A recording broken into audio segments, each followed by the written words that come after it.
Hey guys, I just wanted to reach out to you and let you know that Surewinder is still selling amazing products. Some of you guys have been dragging your feet for whatever reason. If your shoulder hurts, do not waste time. Pull the trigger. I just bought 4 or 5 of them, and we had 2 guys out. You know how much it cost me to pay for 2 guys being out with bad shoulders? We just pulled the trigger and we said, listen, everybody's going to have one on a truck. It's mandatory. You got to use it. Don't hesitate. Don't wait till your guys go down. It's going to cost you more. Buy a Surewinder. What's going on, Garage Door Nation? This is Ryan, your host, Horse Talk Podcast, episode 50 million. I have no clue at this point. We stopped counting, I believe. Anyway, want to hit on some topics. Today, we got a message through Facebook that I thought was really good that a lot of you guys may be questioning yourself. And I thought about, you know what, this is such a good topic and it's never really addressed.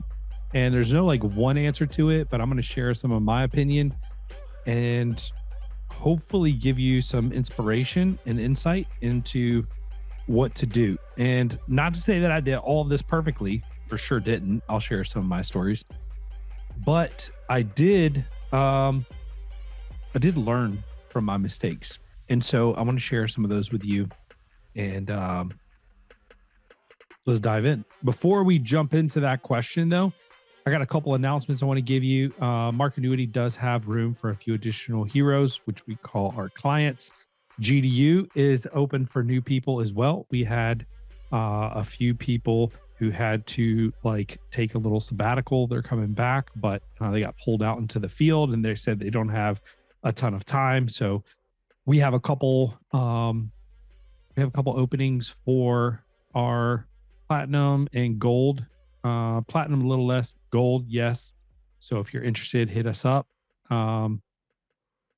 We still have 2 spots left for our intensive down in Florida in October. This is going to be like the most amazing thing I think I've ever done, where it's going to be like 3 days of deep dive into your business. So it's going to be amazing. It's going to be on financial, sales, and marketing so that you can set your plan, know how to work it, and achieve your goals. Let's see here. I'm going to skip some of these other ones. We already went over some of those last week. So let's talk about the question. So the question, I'm just going to read it to you.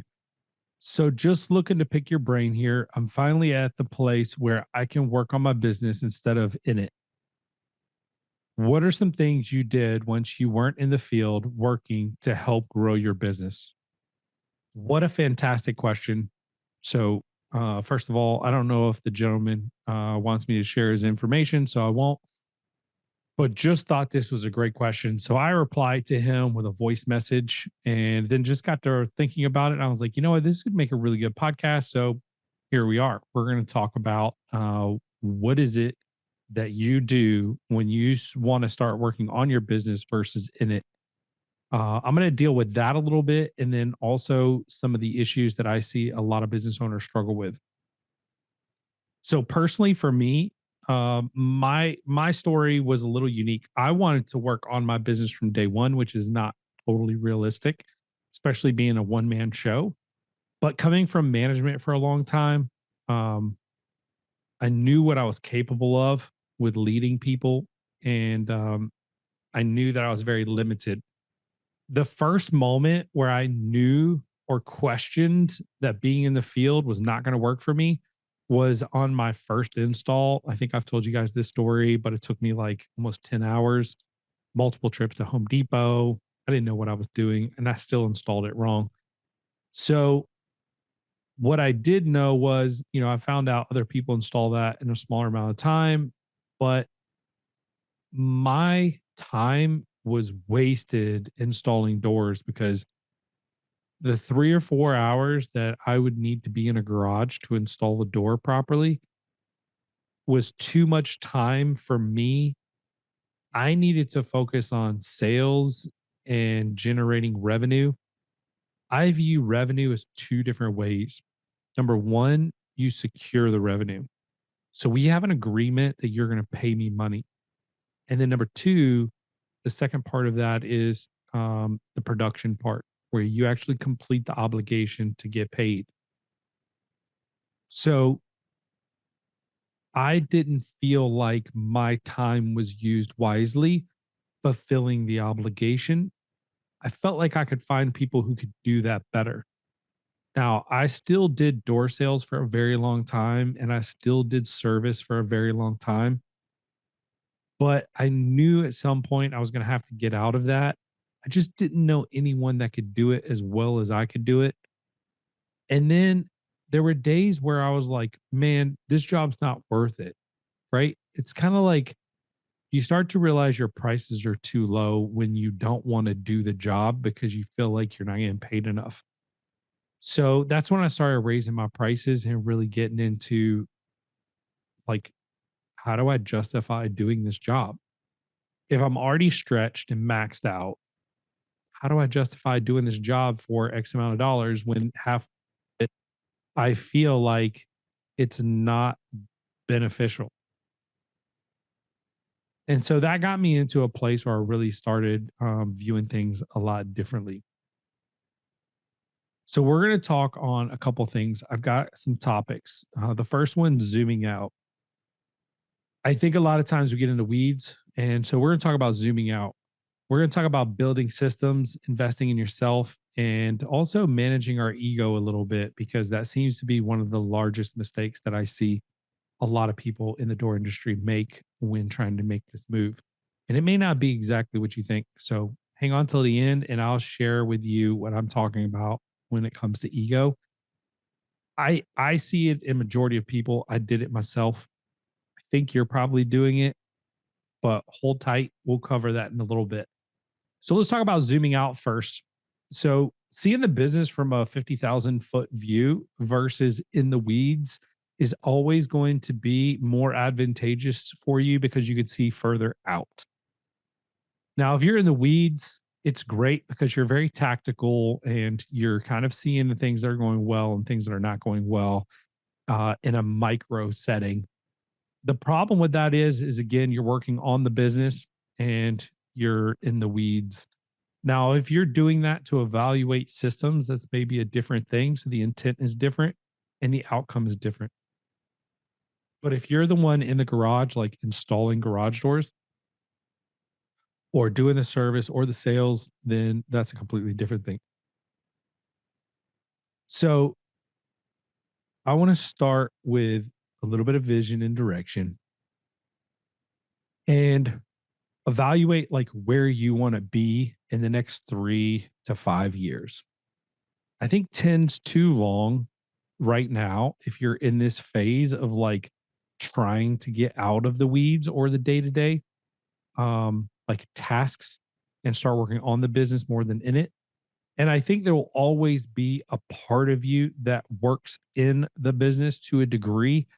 I still 10 years later, I wouldn't say I work in the business a ton, but I do work in the business. So like my skill set is technology and sales. So like right now I'm working on building out a new dispatch software so that we can deploy it. Now, the greatest part about that is that I know just about everything about our systems and processes. I know technology. I'm the best person to do it. Is it good use of my time? Absolutely not. 100% no. But I'll be honest with you, I would rather set it up right and have it running properly than outsource that to somebody and have a third party do it and it not go smooth. Um, when you're rolling out a software, you got like one shot at it. Your deployment needs to go very well. So I don't want to ramble on about this, but I still get caught in the weeds sometimes. And part of that may be something else. We'll find out. So, what should you be working on? Like, when you zoom out, like, what are you looking at? What are you trying to assess? First thing I would do is I would assess your brand. Um, like, brand needs to be one of the first things that you shift your focus to when you have a little bit of money and a little bit of time to work on your business.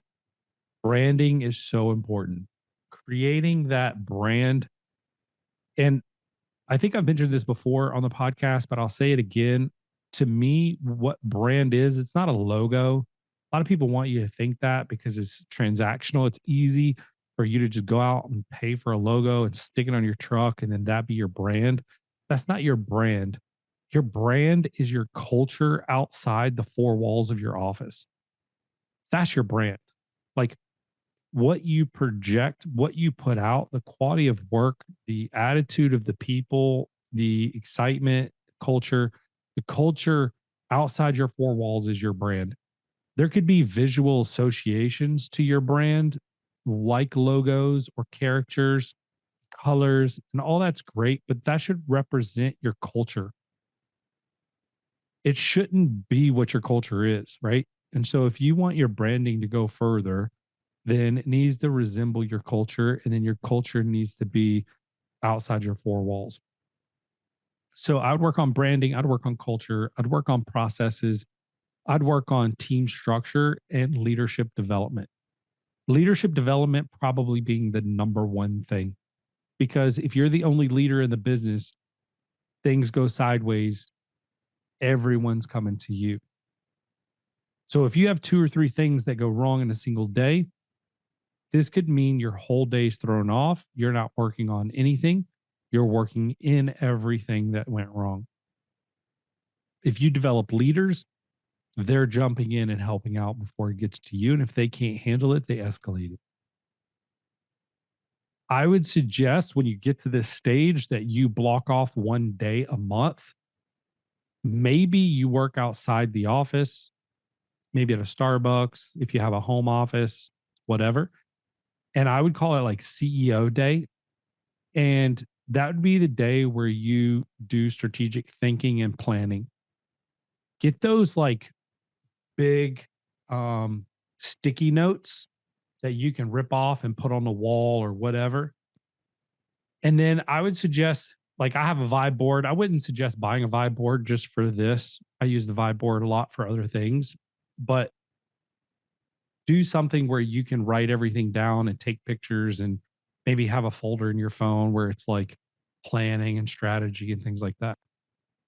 But that CEO day is designed for you to tap into your creative side and make a list of like the biggest challenges and the biggest opportunities. And then see if any of those align with each other. These are the types of things we're doing in the intensive, right? Like I teach this stuff. I've been teaching this stuff for 15, 20 years. But take the biggest challenges, the biggest opportunities, see if any of them match, because that will probably help you prioritize those. And then prioritize everything and start banging them out. If you have a number one, a number two, and a number three that you've prioritized, let's say number one is a massive project. It's going to take you like a year to finish, but number two will take you 2 weeks dedicated. Like you can knock it out. I would advise that you do number two first and then do number one, because it's better to get a short term win than like lose momentum on a year long project. Even though that number one is like super important, get the easy win first and build some confidence in what you're doing and implement it, see some success from it, and work on the other thing. And there's a whole process to like working on these internal projects too, by the way, which we probably need to get into because it's a very similar system that I teach when it comes to like going to conferences or, joining masterminds, things like that. Number two, we're going to set triggers to catch yourself slipping back in. Why do we do this? I don't even have to answer it. You already know. You will get sucked back in. This is normal practice. Number one, because it's a habit that you have already established. Number two, the business has ebbs and flows, and sometimes it'll suck you back in. Meaning, if you lose a critical employee, you don't have anybody to fill that gap, you may have to be the guy. This is why when I started my company, I realized really quickly how important it was when you have one man department, someone goes on vacation or someone quits, how that affects the business. So for me, it was like imperative for me to have two people in every department as quickly as humanly possible so that I could then pull myself completely out. Now, that's not realistic for everyone.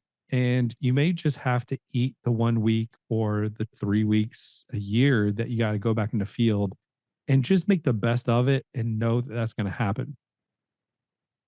The problem is that when you have one person in a department, they quit and now you got to be in the field and also try to find somebody to hire. That's really tough. So, a few examples of common traps is what we just talked about: field work, customer escalations, even vendor issues. I mean, at this point, if you're in the field and someone quits, like all the things that we should be watching, there's no way we can watch them. We could be getting overcharged by vendors. I've had that happen many times where we've had to check that.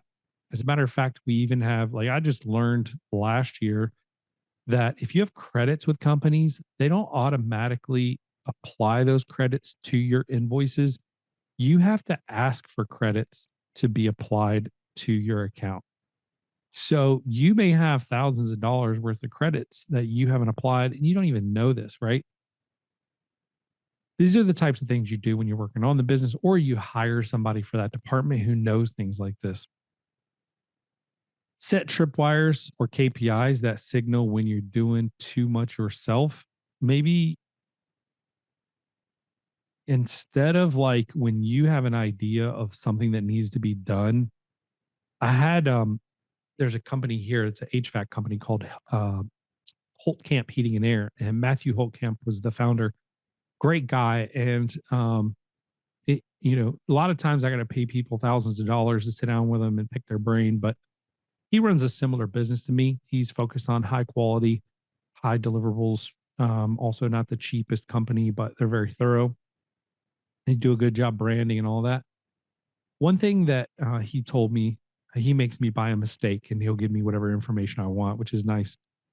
But he said he finally got to the point where when he was working, he would just ask himself on everything he did, can someone else in the company do this? And, I got to thinking about that and it's brilliant. Like, that is a great way to think about things. I mean, you're paying these people to work for you. Well, let's talk about the flip side of this and some of the guilt that we feel as business owners by thinking this way, because I have a tendency to see like none of the people on this podcast right now are probably lazy, because if you're at this stage in your business, you have worked your freaking butt off. So there's no shortage of like willingness to go out there and pull your sleeves up. Can we agree on that? Yes. Okay. I'm assuming you said yes.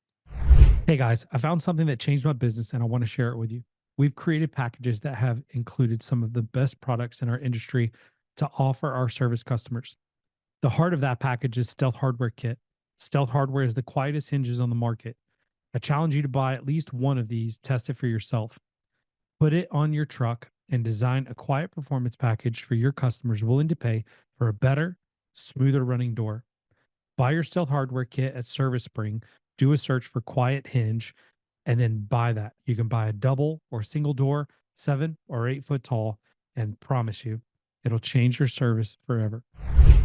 Somer USA and Somer Group want to thank you for an incredible year and the trust you put in them and their products.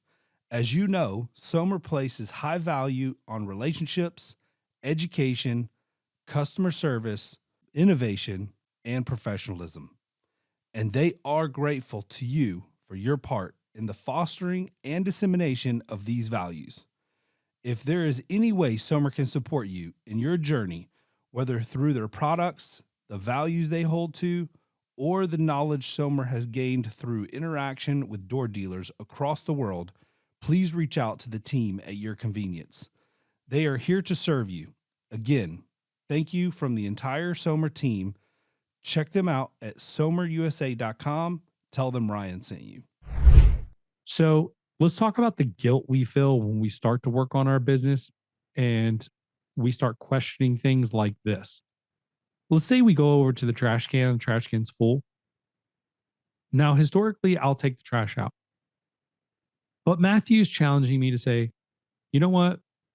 who should be taking the trash out? Why aren't they doing their job? And who's capable of doing this? Right. And then one of my first GDUs, like events that I ever did was in Dallas, Texas. And I would say like the major takeaway for everyone who attended that was the bucket analogy.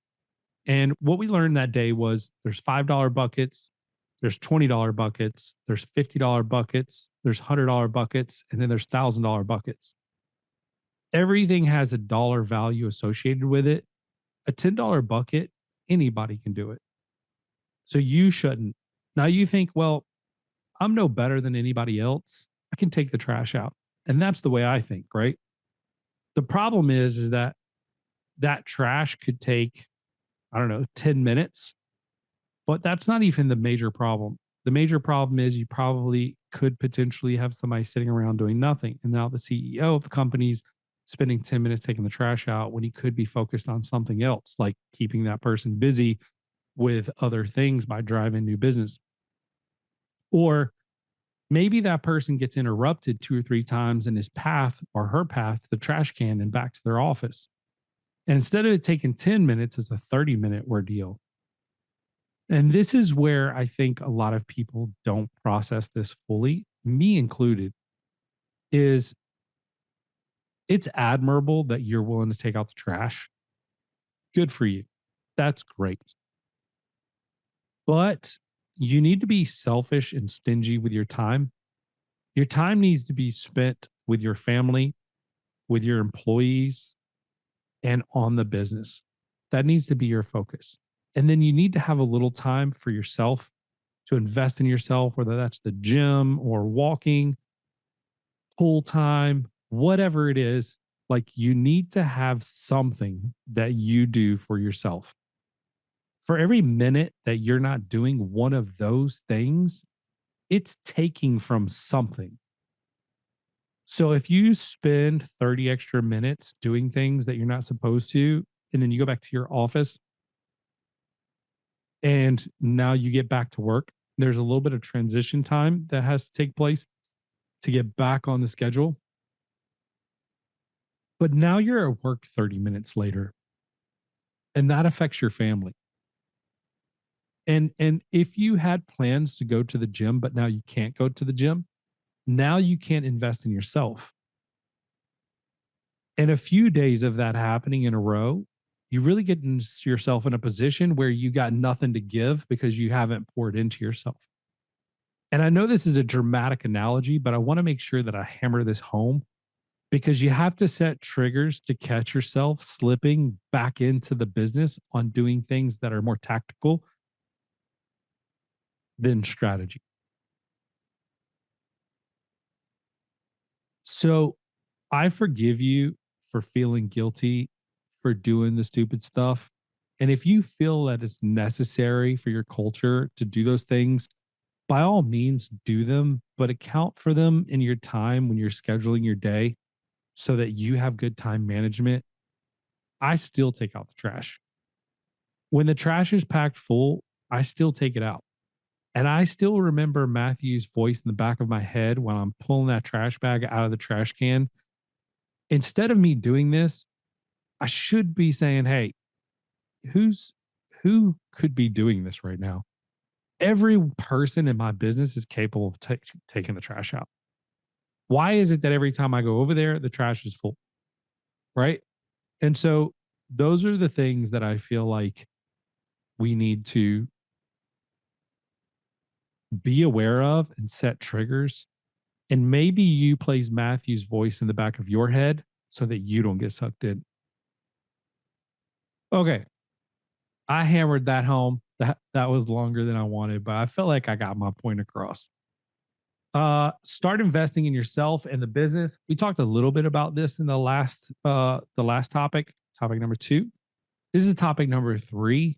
So we're going to break this down into 2 different sections: investing in you and investing in the business. So one thing that I told him that I did was I started hiring like consultants or business coaches, reading books, you know, I've joined multiple masterminds myself. I have my own mastermind. I love to connect with people, suck all the information out of their head, and use that for myself. Listen to podcasts, attend conferences. Like, this is what you should be doing to invest in yourself mentally. Now, you also need to take care of your body. So, whether that's meal planning or working out or just walking or whatever it is, you need to schedule that in your day and continue to invest in yourself. One thing that I know is that you can exhaust your brain, but your body still got tons of energy, or vice versa. And neither is good. I like to try to exhaust both every day. I want to exhaust physically and I want to exhaust mentally. So I would challenge you to do the same thing. When you're in the field, you may be good with like accomplishing those two things, but unless you're doing sales, maybe. Um, but it's important to schedule that and prioritize it. Now, investing in the business, build or refine systems that you currently have or need. So you want to create systems for yourself and for your business. You want to implement your CRM. Most people, I would say like 98% of people, do not use the full capabilities of their CRMs or their dispatch software. Like, this would be a good time for you to work on trying to prioritize what does the software enable that you're not using, maintenance agreements, whatever. And then you can like build those out and get them implemented in the system.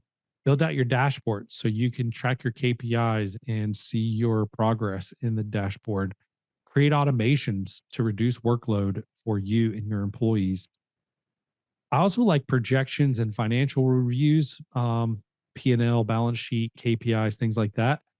So that CEO day, maybe you spend a little bit of time just deep diving in your projections and your financials and make sure that everything's looking good. And you need to educate yourself on what to look at first, which we will be doing in October if you're interested. Track your customer journey and improve your sales funnel. Um, I wish I updated this more. Like, I'm currently working on communication to our existing heroes once they book an appointment with us.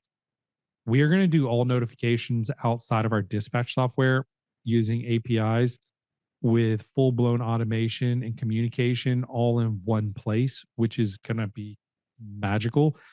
We're developing a product that we're going to be releasing soon. It's kind of a communications bundle. It's like one inbox where everything lives. And so Service Titan has something similar, but it's not fully functional and it's not great. So we're going to take like that concept and we're going to make it 10 times better.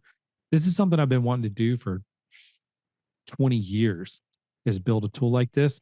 You have other products like Chirp and these other things, but it's not the same. This one's going to be so much better and so much cooler. I don't know why no one's ever built anything like this before, but we're testing like a really raw um, uh, version of this. Call it a proof of concept, and MVP, I guess, is probably the best way. Minimum viable product. So work on these things, right? Build these out, track your customer journeys, and make sure your notifications are up to date and worded properly. Check the grammar, update photos. Like, you don't have to do all this stuff, but you can check it and make sure it's good and then delegate it if you need to. So that's number 3. Number 4, this is the stabilizing stage. It's risky, but it's worth it. Transitioning from chaos to control is chaos. It's more chaos because that transitioning period is just that. It's a transitioning period. It's going to take time. It's not going to work the way you want exactly out of the gate, but you got to rip the band aid off at some point. And sometimes it really hurts, but you got to do it. So make sure that you're bought into your decision and that there's no going back. Now, you may have to go back in the field, like what we talked about briefly, but for a short period of time. The danger of false comfort, because a lot of people I see when they get into the office and they're there a lot, they want to kick their feet up and they get this like false comfort about them, and that ends up like biting them in the butt. So you got to be really careful. This is a huge challenge for me, not the false comfort part, but every minute wasted is a minute not worked on the business or, inspiring your people. And when you have, like, I have 5 ventures right now, all of them very successful, and we're having great success, but it, it's a juggling act. And I know that there's issues that come with it, but I prep everyone when I hire them that this is the way it is and that I need their buy in and permission to do so if they come to work here. And that seems to work a little bit, but there's still some disadvantages to it. So, this is when many companies plateau or break through. When you choose to go into the office or work on the business instead of in it, you will either get comfortable and plateau, or you will get breakthrough and blow up. And so the question then becomes like, what actions require the difference? Well, a lot of the stuff we talked about today are what will help you break through versus plateauing. So follow these instructions because I'm telling you, they work.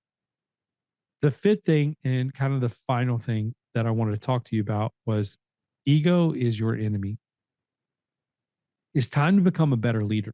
Most likely, you don't have a ton of formal leadership training. I'm talking about programs and reading books and stuff like that on leadership. So being needed feeds the ego, but it keeps you small. This is the number one mentality I see in the blue collar world, especially with business owners, is we have a tendency to feel needed, like we want to feel needed.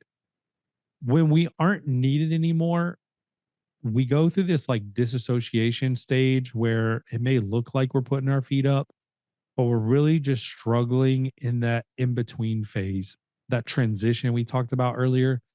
And that in between phase kind of feels like we're floating in air, like we don't have any direction, we don't know where to go, we're kind of spinning in circles. So it's really important that you understand that you're trying to get out of being needed for everything every day, and it's okay not to be needed. A stress test is really good in this scenario where you basically tell your team that they cannot call you unless there's a fire, someone's dying or going to the hospital, or there's a car accident. And you turn your phone off or you put it on do not disturb. And, if they call, then that's a big issue. But if not, then you see how your business works after a week or 2 weeks or 3 weeks or a month or whatever. Like, test it. It's called a stress test. And you're more than welcome to do that to see how this thing will work or what problems arise so that you can chart them and prioritize. Learn to lead instead of do. Focus on developing people. So I've talked enough about my experience with John Maxwell and the advice that he had given me about developing my leaders.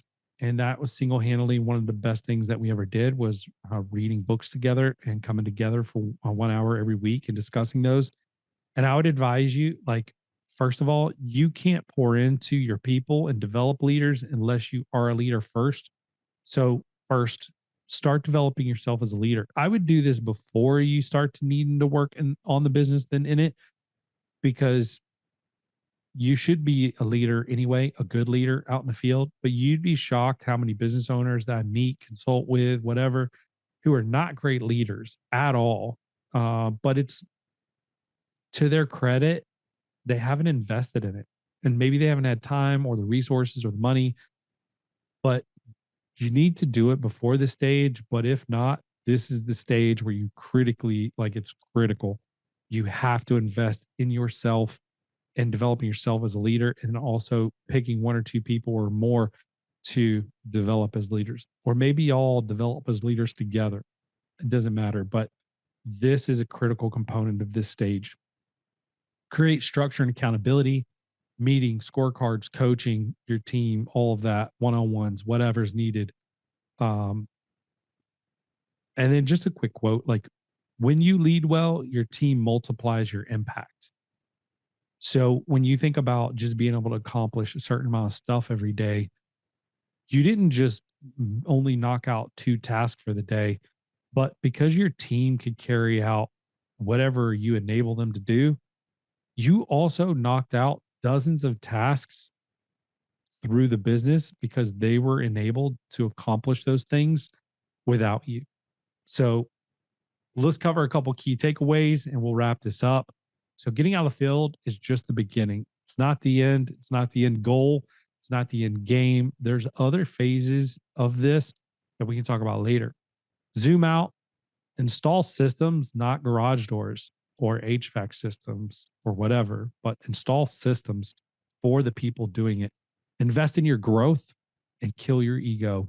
Every single day, remind yourself, I am not needed and I'm going to work on the business and not in it.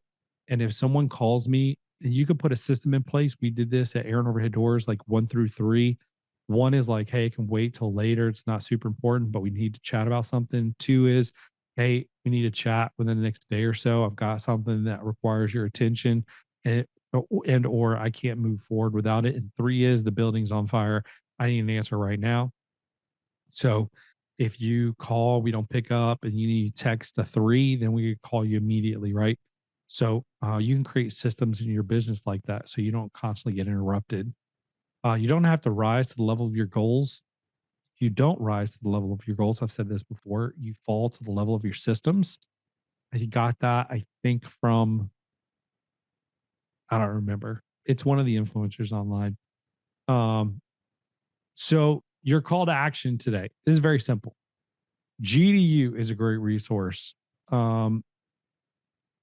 The podcast, reading books, all these things. But we would love to have you in GDU. These are all the things that we work on and help you develop.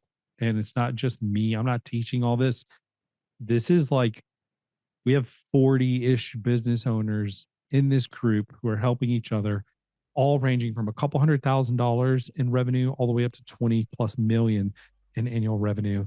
So you get perspectives from all different angles, and we're constantly bringing people in to teach and help us learn. So leave a review for the podcast also, if you don't mind. We're trying to grow those, and send your questions through Facebook too, if you don't mind. Hit me up personally. I would love to chat with you. Any questions that you have, or if you have some topics that you'd like me to discuss on the podcast. I thought this was such a great question, and one that doesn't get asked every day, and one that doesn't get answered hardly ever. I think there's a lot of people out there that have the question, just don't ask it. And I think there's a lot of influencers or people in the world who are trying to teach who don't have answers to it. So I thought it was a good challenge for me to try to take on today. I hope it was helpful. Have a blessed day. Talk to you next week.